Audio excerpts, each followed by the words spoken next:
देश की इन कामयाब महिला नेताओं में इंदिरा गांधी के बाद बहुत से लोगों के लिए सुषमा स्वराज का नाम आता है। 1977 में 25 साल की उम्र में उन्होंने हरियाणा का विधानसभा चुनाव लड़ा और जीता और सिर्फ 25 साल की उम्र में चौधरी देवीलाल सरकार में राज्य की श्रम मंत्री बनकर सबसे युवा कैबिनेट मंत्री बनने की उपलब्धि भी हासिल कर 80 के दशक में भारतीय जनता पार्टी के गठन पर सुषमा बीजेपी में शामिल हो गईं और फिर अंबाला से दोबारा विधायक चुनी और बीजेपी लोकदल सरकार में शिक्षा मंत्री बनाई गई। 1990 में सुषमा राज्यसभा की सदस्य बनी और 6 साल का कार्यकाल पूरा करने के बाद 1996 में दक्षिण दिल्ली से लोकसभा चुनाव जीती और फिर सुषमा स्वराज अटल बिहारी वाजपेयी की 13 दिन की सरकार में सूचना प्रसारण मंत्री भी बनी और इसी दौरान उन्होंने लोकसभा में चल रही डिबेट के लाइव प्रसारण का फैसला किया था।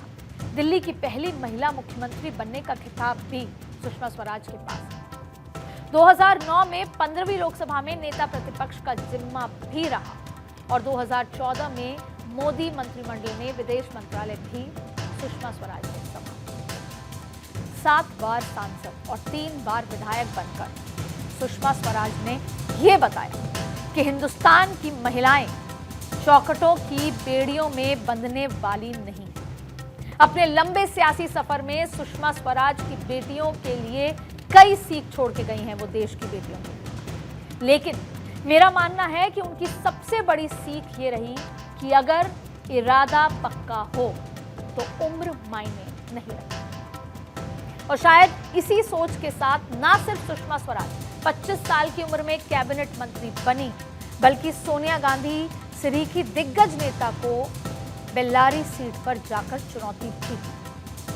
आज सुषमा स्वराज की सियासी लेगेसी को उनकी बेटी बांसुरी स्वराज आगे लेकर जा रही है और दिल्ली वालों को उम्मीद है कि अपनी मां की तरह वो भी एक कद्दावर सियासतदान बनेगी।